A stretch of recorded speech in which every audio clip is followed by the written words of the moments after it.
ప్రతి ముత్తైదు అంబను కాదే కవిచేది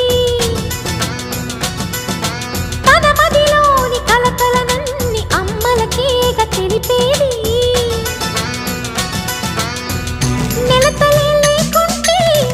దేవుడికి నెలవేది భక్తులే రాకుంటే గుడికి ఇక వెలుగేది